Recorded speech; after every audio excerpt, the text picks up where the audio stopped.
The following program is intended for mature audiences.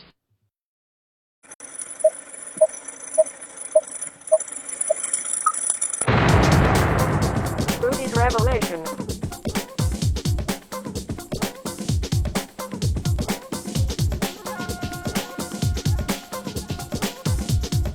The New World Order.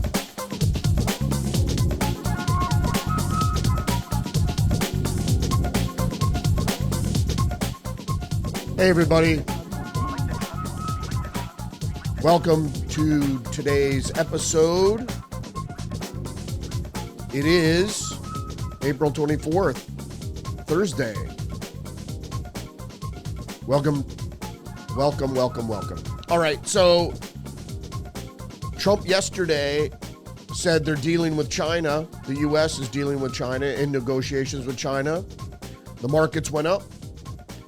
Today, China says, we're not dealing with the U.S. We're not negotiating on tariffs. So it is the communist trade war, and they're using the volatility in the Western markets as leverage, as a hedge to defeat the U.S. That's not surprising. The communists lie, cheat, and steal continuously.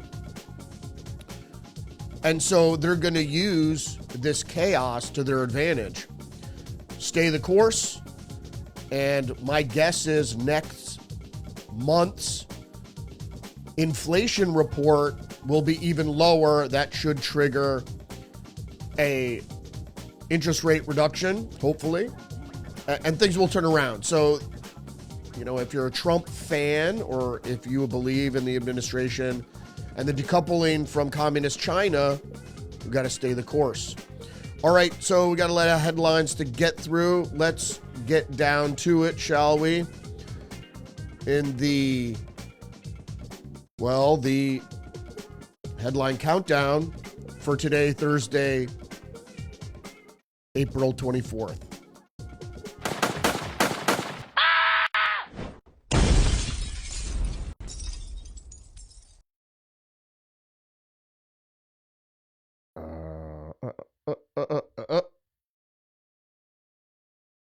We're going to start with zero hedge.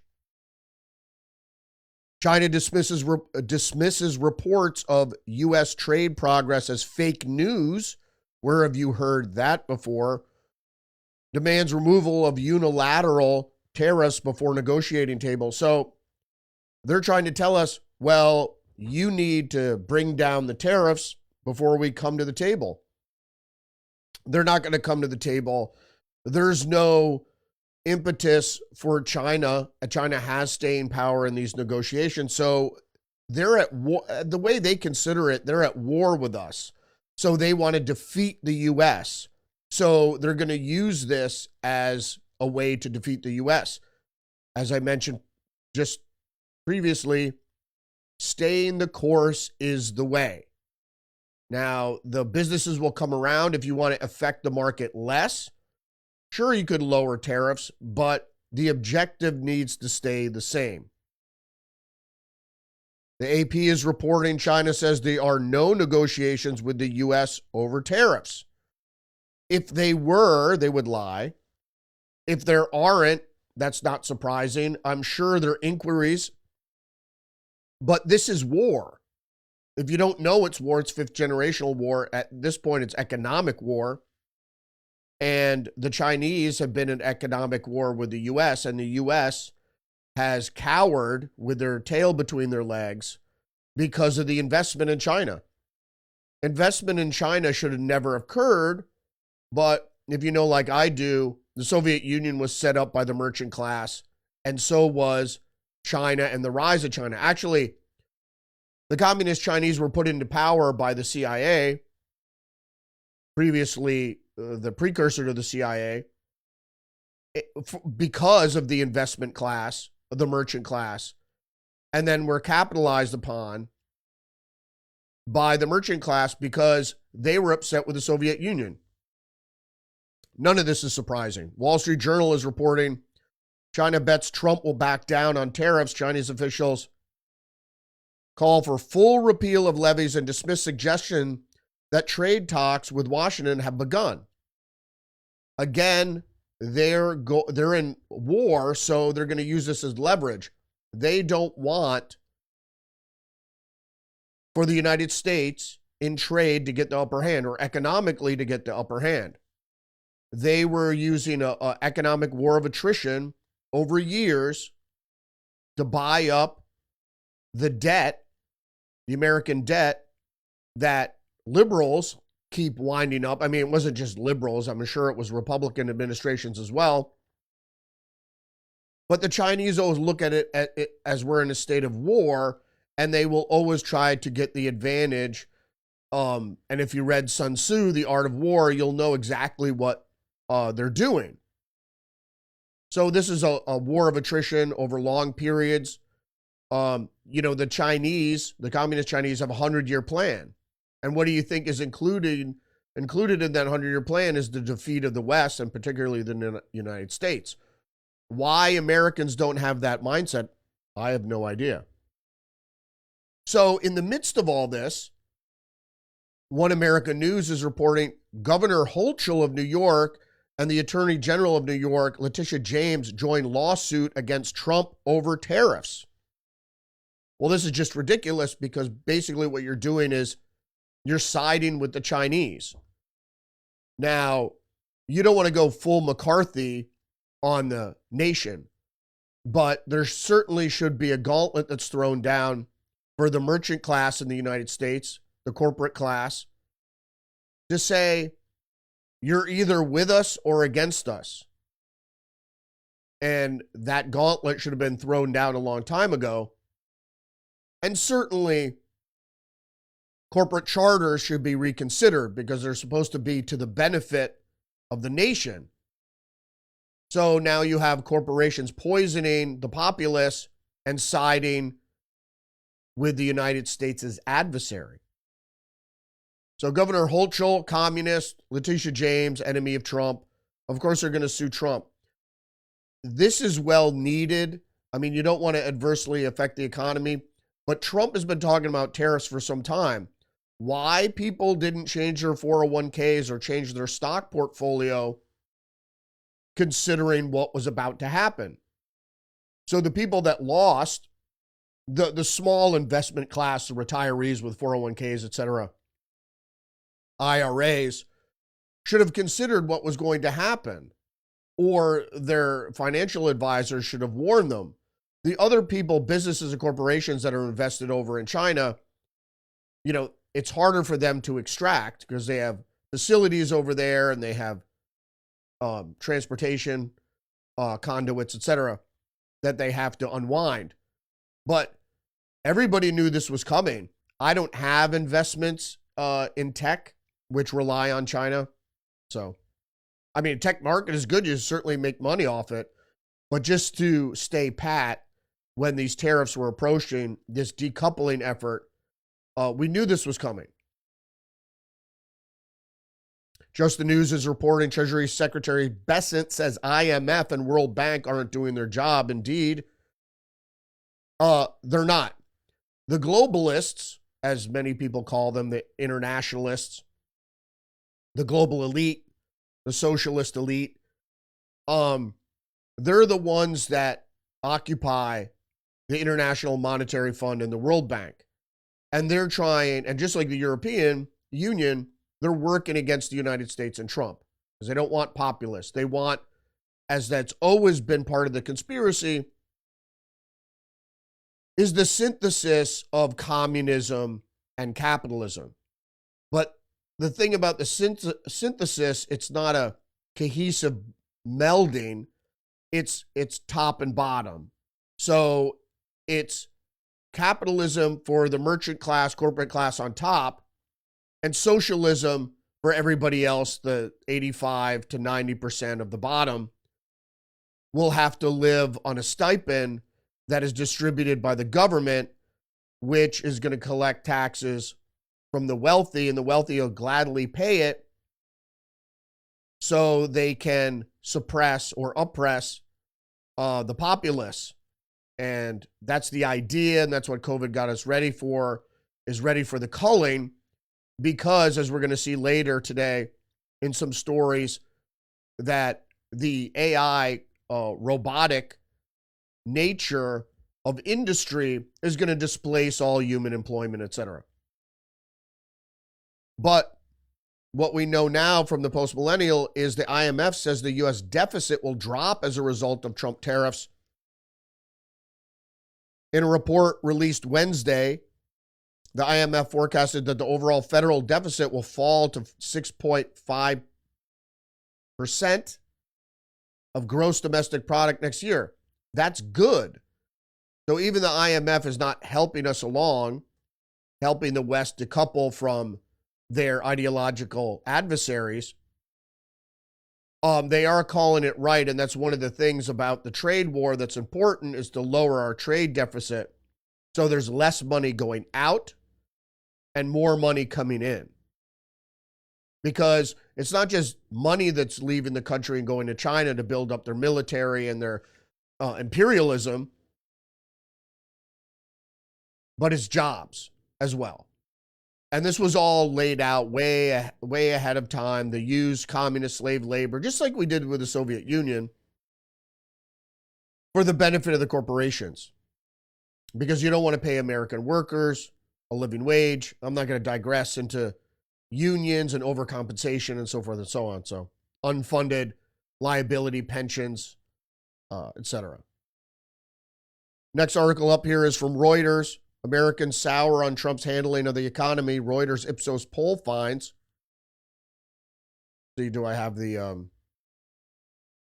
I do have the text, and I think I have the percentage. Okay, so Americans elected, the lead goes on to say, Americans elected President Donald Trump in hopes that he would fight inflation and boost the U.S. economy. And we did. But it's a lot of unraveling.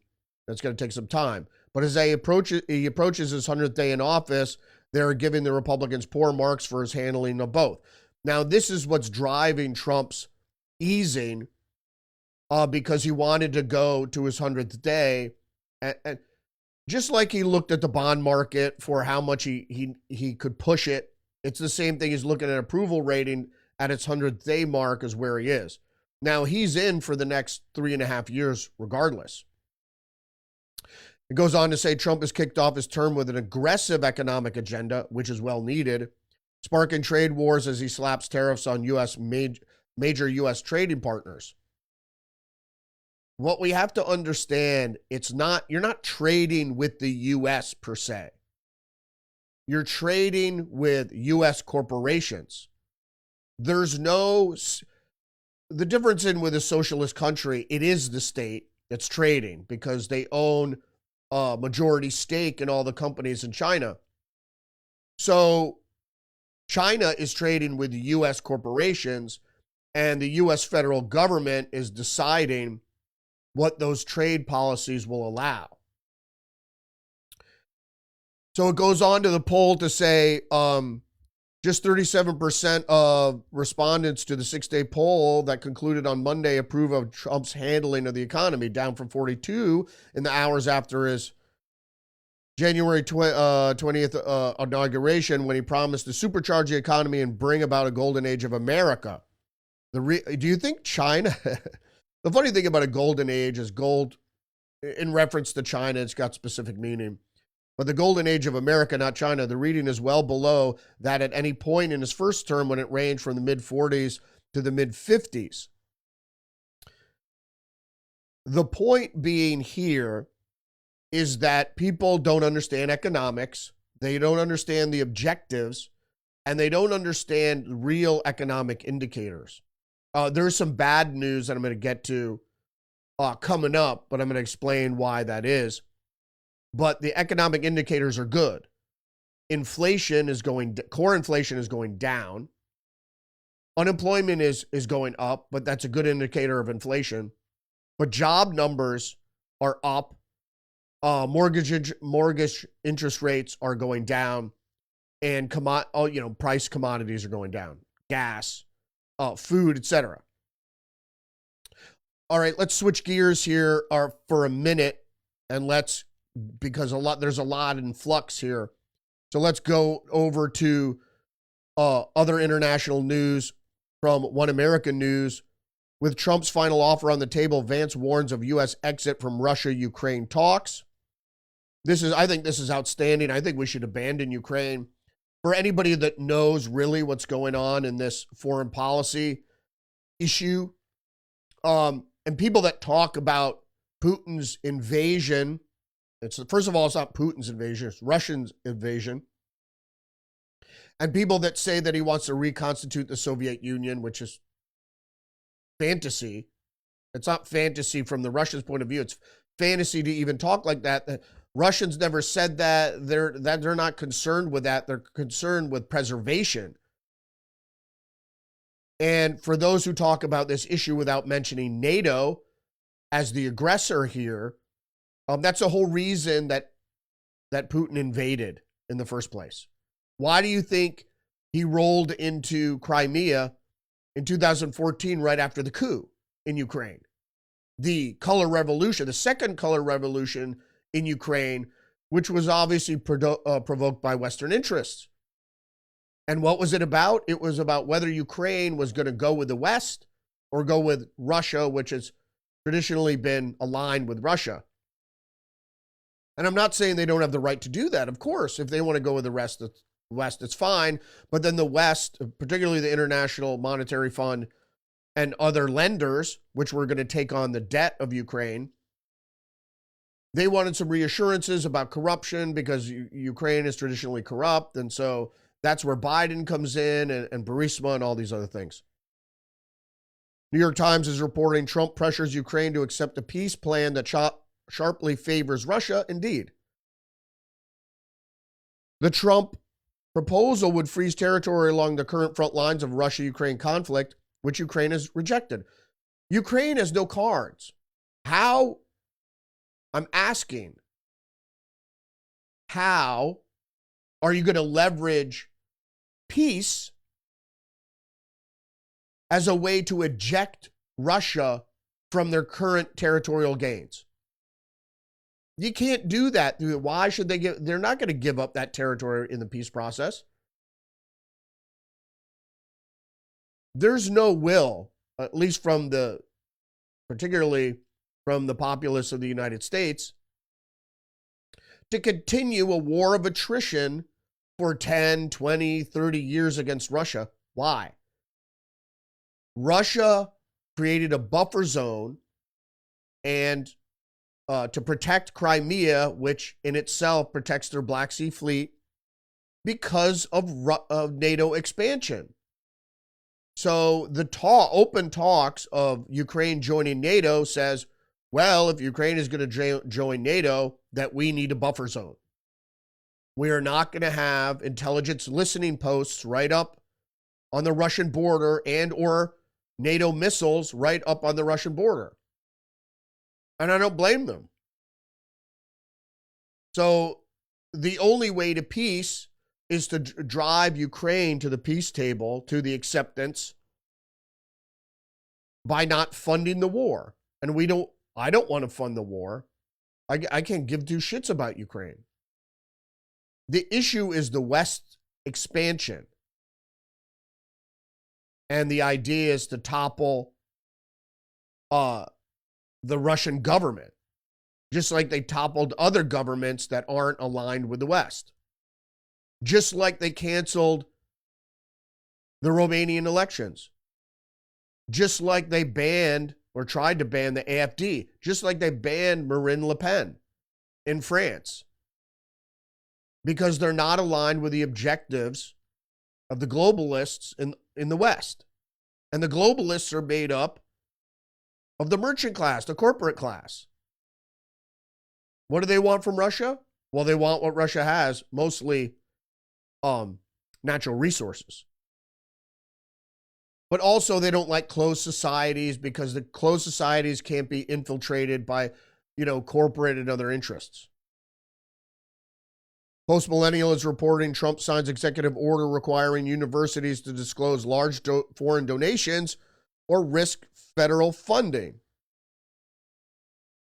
Harvard University received $151 million in foreign funds since January 2020 including from the United Arab Emirates, Egypt, Saudi Arabia, Qatar, and Bangladesh, and China. The Chinese infiltration is just, if you really know how expansive it is, it'll blow your mind. Now, I wanted to get to this article because this is muy importante. All right, so I always said the litmus test for whether you were awake to facts or not was what your belief around 9/11, the so-called terrorist attacks on the United States, the new Pearl Harbor. If you didn't know, now you know. So the bravery of Senator Ron Johnson of Wisconsin, who started to open his mind when investigating COVID. And recently, some constituents of his brought up 9/11. And you know what? If you scratch the surface, you're going to find things of interest. And if you find things of interest, you're going to dig deeper. And if you dig deeper, you're going to uncover a conspiracy or what seems to be a conspiracy. Before I go on, or talk about Building 7, which I won't really, I'll just say this. The EPA administrator under George Bush on 9/11, Christine Whitman, who was the former governor of New Jersey, said the air around Ground Zero in Manhattan was safe. Well, it wasn't. And we know that lots of people got sick and died following exposure to very interesting chemicals that they didn't want to disclose, and that's the reason they said it was safe. And the chemicals that were found in 9/11 at Ground Zero included thermate or thermite. What is thermite? Well, it's a certain chemical that's used in demolition. Not to mention that was radioactivity, but I'm not going to go into that. That I believe that there was a low-yield nuclear device in each of the Twin Towers. And if you know anything about physics and you watch the implosion of those two towers, you'll see that there was another explosion in the middle of the towers, and that debris was launched outward up to half a mile. Now, that doesn't happen by buildings falling in on themselves. Okay. But the National Review has a problem with it, and he says Republican paranoiacs lend legitimacy to a left-wing conspiracy. Now, if you don't know what the National Review is, the National Review is a Republican establishment conservative rag. I'm not saying they don't do decent reporting here and there, but they will never, ever go against George Bush or Dick Cheney or any of those people. Let's go to the story, though. All right, so 10 years ago, as he embarked on his career in politics, Donald Trump tacitly endorsed the lie-hop theory of 9/11 attacks. At the time, you'd have to be deep in conspiratorial weeds to know what that was. A decade hence, the paranoia, the new coin of the realm, the outlines of the particular conspiracy theory are lamentedly familiar to the lay observer. Lie-hop means let it happen on purpose.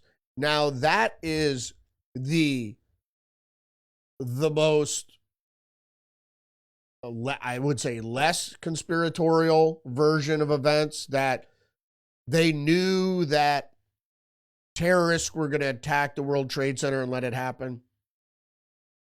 But they didn't blow up the buildings. If you know anything about the original attack on the World Trade Center in 93, the FBI was involved in planning that attack and then allowed the bomb to explode in the garage below the World Trade Center. However, the terrorists that they were running didn't park the van laden with explosives on the right, next to the right columns, which would have collapsed the towers.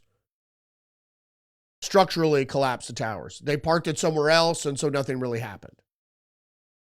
The story goes on to say the allegation was made on Twitter spat between Trump and Jeb Bush at the debate. I'm not going to get into that. Let's go here. Trump had granted some measure of legitimacy to an idea once exclusive to the left. Indeed, the theory's evidentiary deficiencies could only be papered over by the partisan commitment to anti-Bush hostility. The notion that Bush could have prevented but failed to act stems from January 2001 memo authored by Richard Clarke, which was critical of the Clinton administration's failure to degrade, blah, blah. Let's put it this way.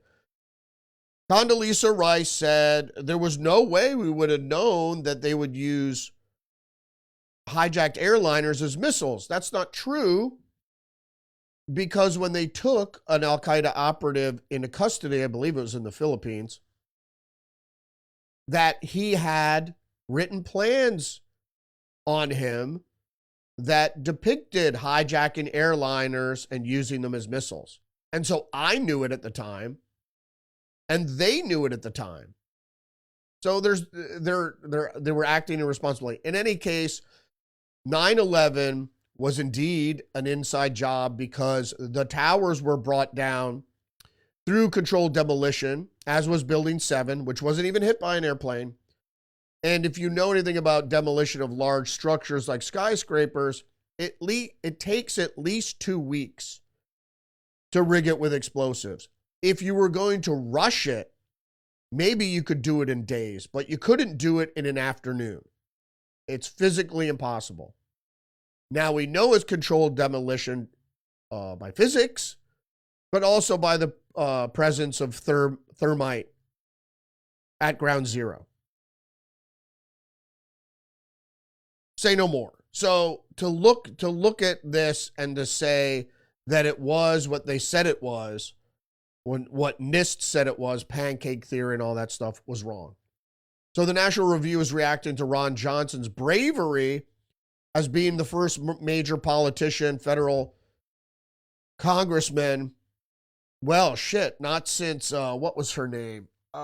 She was a black congressman that was willing to speak out about 9/11, and she was ridiculed and driven out of Congress for it.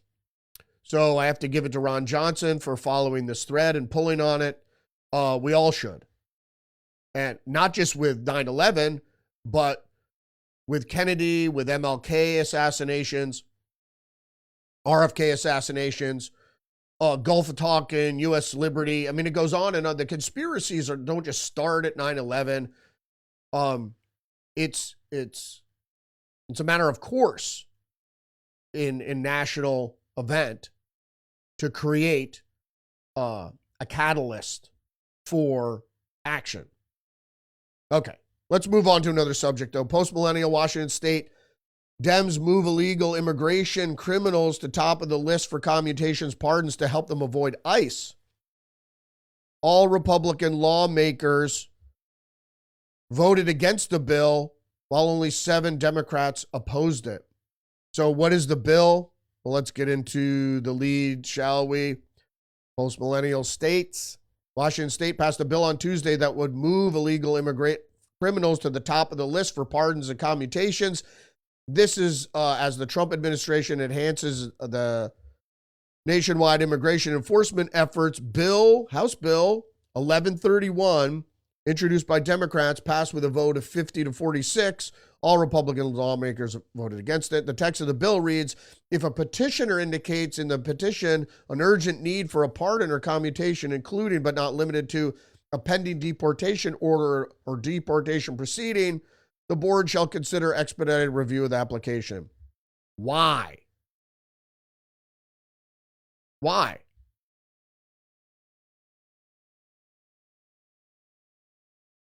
Illegal alien criminals in this country. So instead of allowing them to be deported, not only are we going to keep them in the jail, we're going to release them into the public. One American News is reporting Homan vows to deport illegal aliens set to be released early who murdered 2 Americans in a drunken vehicular manslaughter case. You didn't know the case? Now, even Gavin Newsom is getting behind this and getting the guy to be deported. But California was doing the same thing that Washington State was doing, which was, hey, this guy, this murderer, all right, if you kill somebody in a drunk driving accident, it's manslaughter. Okay, you didn't mean to kill them, you didn't plan to kill them, but out of your negligence, you did.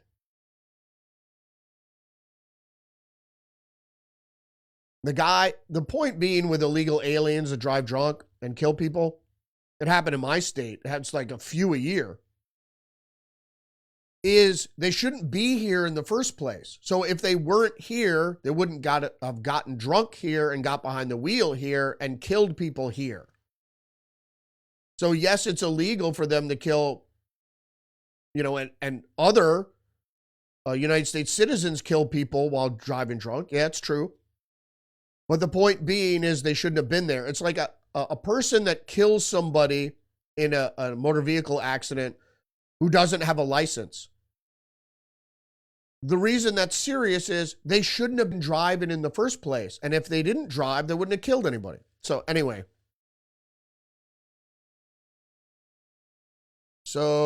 How'd this one get in here? This is just the news. Nicaragua in league with Maduro, Gabbard, and Patel say after illegal classified leaks. So I think this is just a little bit misplaced. So Tulsi Gabbard and Patel say that Maduro, the president of Venezuela, the communist president of Venezuela, they say that Nicaragua is working in conjunction with the Venezuelan government. What the facts show is that they were released from prison on the condition that they would go to the United States. Is there more communication following that? Maybe by Nicaragua higher ups. I don't know. It's hard to say. The point is, does Nicaragua communicate in the United States? Do they communicate with their fellow Nicaragua in Venezuela? And if so, is that facilitated by the Maduro government? If it is, then they're correct.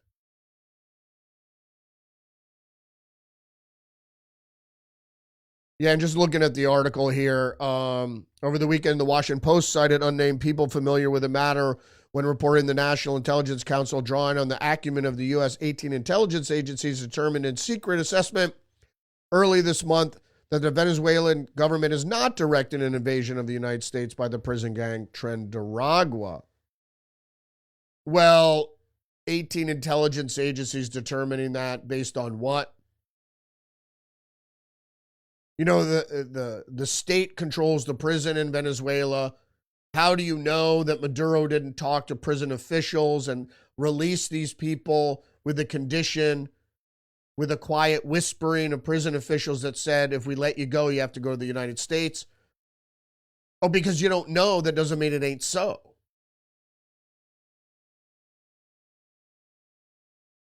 There's more. One American News, New Mexico Supreme Court removes Democrat judge following arrest of alleged Nicaragua gang member at his residence. If you don't know what was going on here, this liberal judge in New Mexico literally had a Nicaragua gang member living at his residence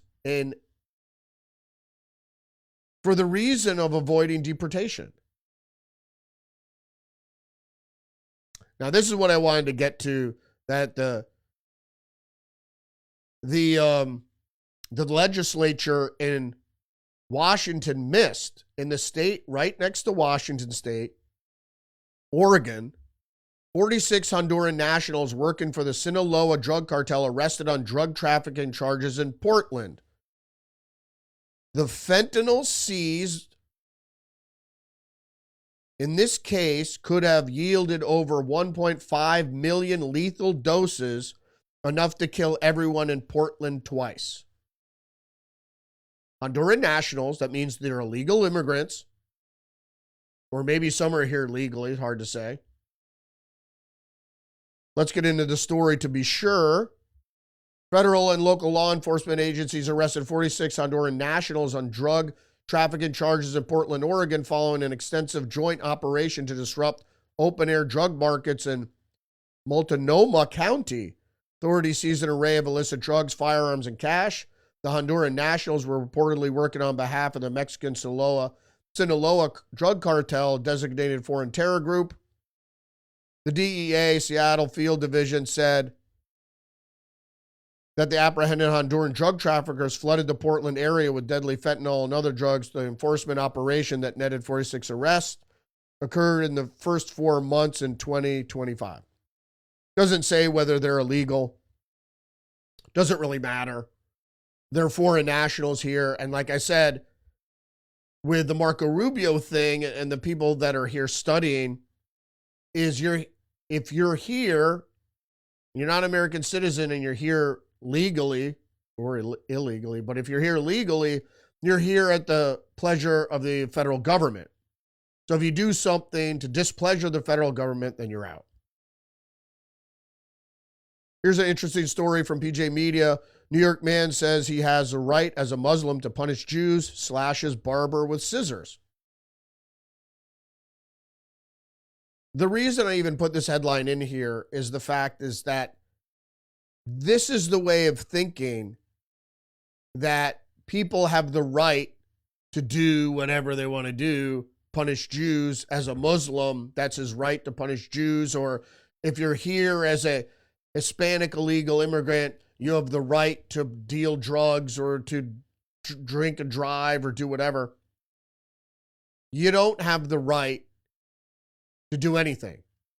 And this mindset of this Muslim equates to all the progressives in the United States that think because you have the right, or liberals, I should say, because you think you have the right to desecrate a Tesla or to punch somebody in the face or do whatever, you never have the right to infringe on the rights of others. So you have the right not to be assaulted, obviously. And spitting on somebody is assault. Touching somebody unwantedly is assault. Not battery, but it's assault. So you don't have the right to assault anybody in this country or outside of this country. That's just natural law. You don't have the right to get in their personal space either, which I usually say is arm's length. But people think they do. You know, it's all subjective thinking. I'm trying to convince my brother, hey, think objectively. What would the other want from you?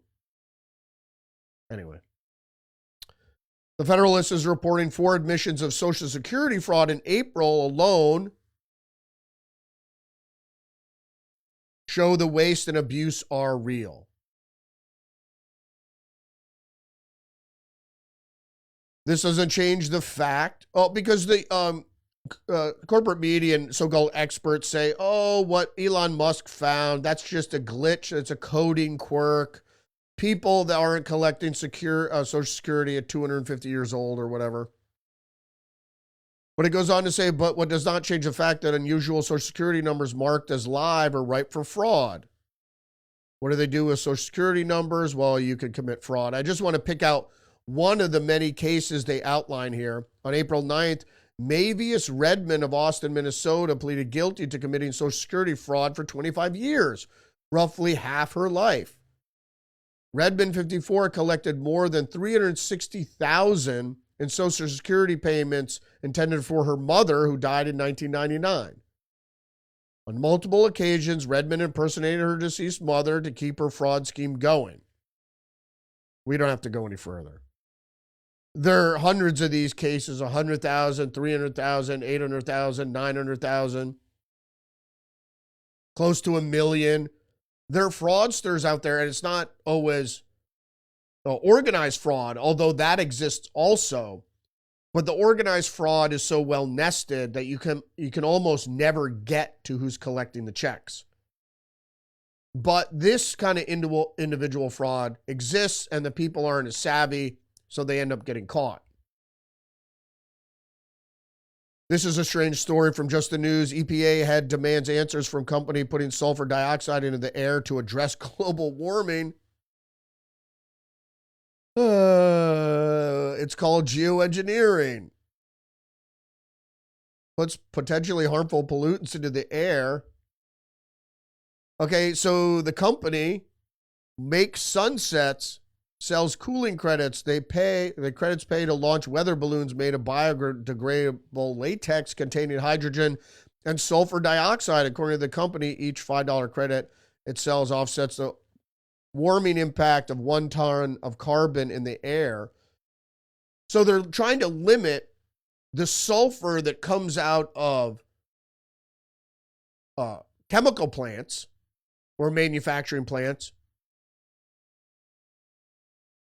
but they pay people to send sulfur into the air in latex balloons. And you couple this together with what the UK is planning to do or announce, I think they're already doing it, which is SAI, stratospheric aerosol injection, which for most lay people is chemtrails. The chemtrails are caused by that. It's all geoengineering, weather modification. Little DEI news from Fox News. Multiple federal agencies end LinkedIn contracts over DEI. LinkedIn disputes that they were dropped over their DEI policies and instead point to shifting priorities. It's not true. They were asked to change their DEI policies, and LinkedIn is owned by Microsoft, by the way, if you didn't know. And they said no. And so the federal government said,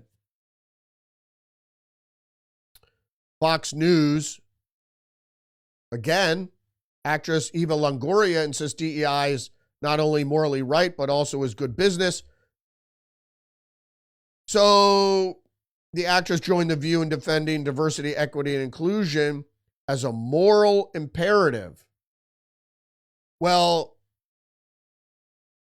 I think Eva Longoria is hot, but she's obviously not too smart because it's just reverse racism. You're giving people priority because of some immutable characteristics. And what it does is it allows them to leapfrog over more qualified individuals that might not be a race of protected class, a protected race or class. And I have no problem with hiring people of color. I say the more the merrier. I'm all for diversity. I was the first multiculti king. I love multiculturalism. But that's not meritocracy, and meritocracy makes greatness. You take the best people and you put them in the best positions. Getting people because they're trans or they're a dwarf or lesbian dwarf or they're black or Hispanic, that doesn't matter. Then how come you don't hire more Asians? No, Asians and whites are excluded. You have to hire from these class, that's BS. It's racism under a different name. And so it certainly isn't morally right. Because hiring people based on immutable characteristics, which was white racism, or the racism of the 19th and early 20th century. So that wasn't morally right. So this is no different. And it's not necessarily good business. Because as I say time and time again, you go to a place where someone is obviously a DEI hire and they suck at what they're doing. And then the thing is, they can't be fired. I got to speed up here. All right, let's move quickly now. New York Times compares Trump to Hitler. If you didn't hear about this,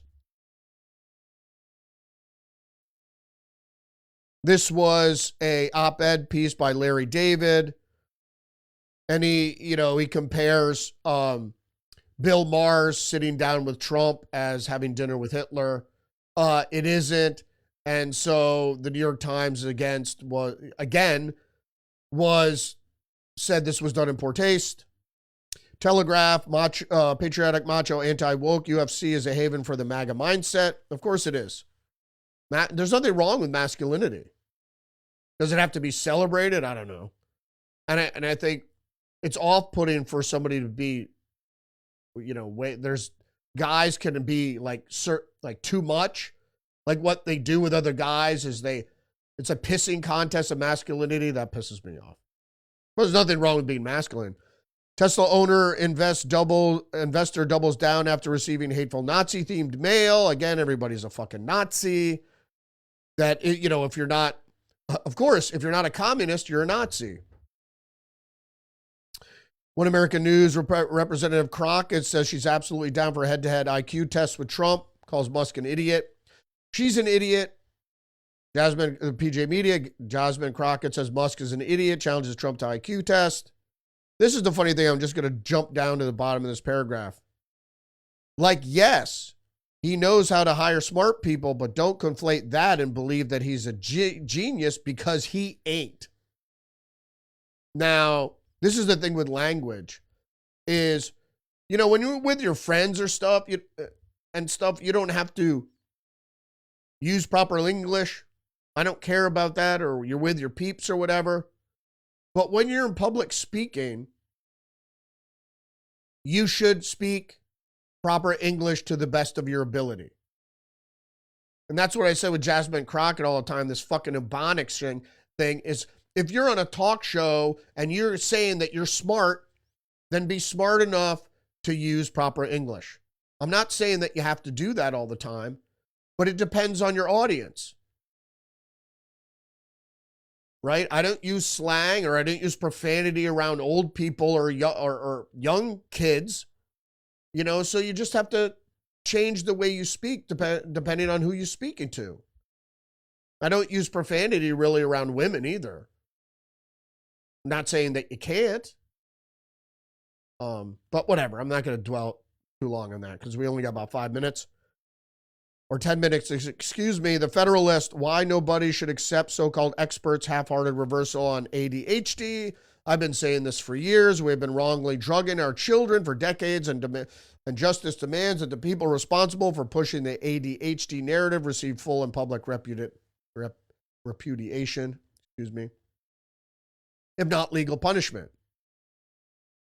Essay in the New York Times Magazine, and there was also an editorial explain that experts in ADHD are finally admitting the diagnosis and treatments for the disorder have been largely misguided. Not only that, but there are environmental causes to behavior in children, right? The thing about behavior is, like in adults, behavior is usually modified by psychological catalyst. There's a reason, there's a motive behind behavioral changes. In children, it's not so much. In children, it's usually induced, chemically or environmentally. And then as they get older, there's the introduction of peer pressure. And then when you become a full adult, it's psychological manipulation or nudging. More health news, Wall Street Journal, food additives could combine to boost health threats, study says. Researchers found mixtures of multiple additives may raise risk of diabetes. Food industry group backs ingredient safety. We've known this for some time. It's the same thing with vaccination, is that the studies I saw prove that it is the combination of adjuvants or the purposeful contaminations that combine to cause autism. That's just speculative. I don't know that's true. We're going to find out when Robert F. Kennedy Jr. Comes out with a full report by the end of the year. But they're saying other additives in food combine to cause health threats, maybe adds to ADHD. They're talking about these petroleum-based ingredients that have something to do with ADHD? I'm not sure.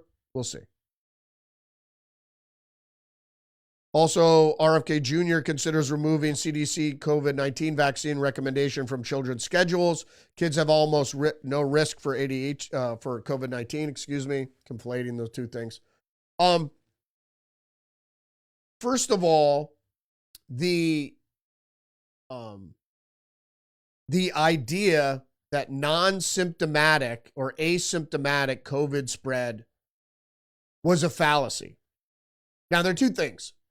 Now, first of all, there is some concern, and this was pushed by the teachers union, that if kids in classes get COVID, then they pass it to their teachers and there might be some health risk there.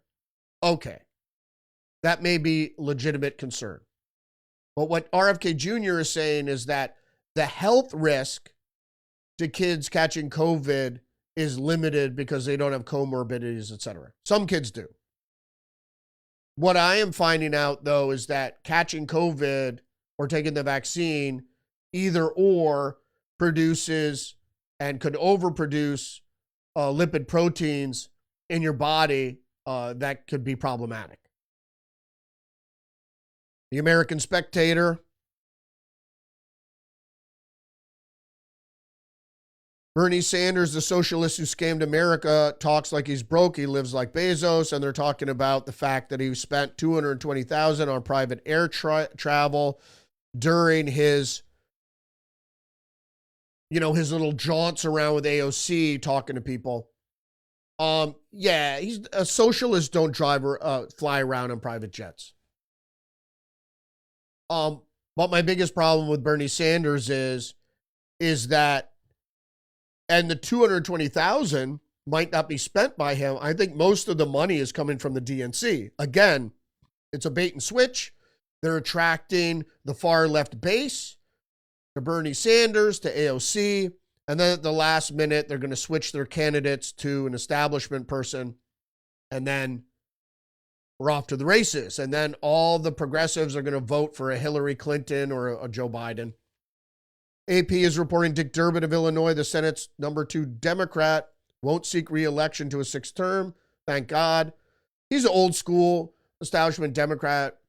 I don't like Dick Durbin, but I don't have as much a problem with him as I do others, or like Chuck Schumer or other. He was more honest than nefarious. I don't have a problem with Democrats or liberals per se. It's the insane nature of accepting extreme progressive ideas as part of a national platform. All right, some tech news really quickly before we end.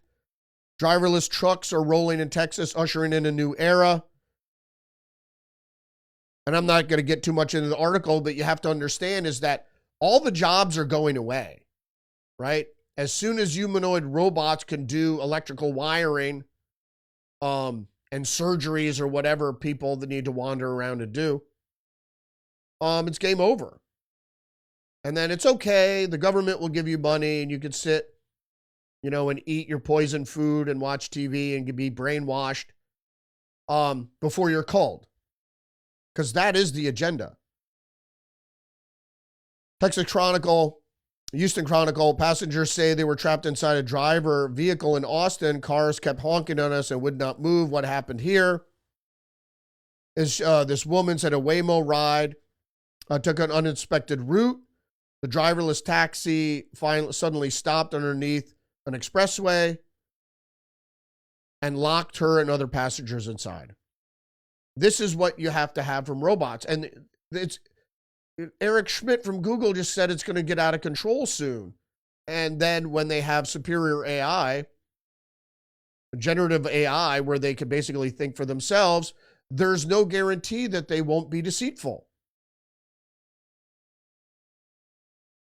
And I think the last article I have here is from the Associated Press. India and Pakistan, 2 nuclear powers, by the way, cancel visas for each other nationals as tensions rise after a Kashmir attack. If you didn't know, I think it was 20 or 30 tourists in Kashmir were shot to death by terrorists. I believe they were Pakistani terrorists. It's hard to say. But there's been a battle over the disputed area of Kashmir for some time between India and Pakistan and China. So there's a lot going on there. But it's a flashpoint we have to worry about because we don't want those two countries, which were all India at one point, but then were separated in 1945, I believe, 46, between Muslim India and Hindu India. So that's what Pakistan and India separated. All right, thanks for joining me today.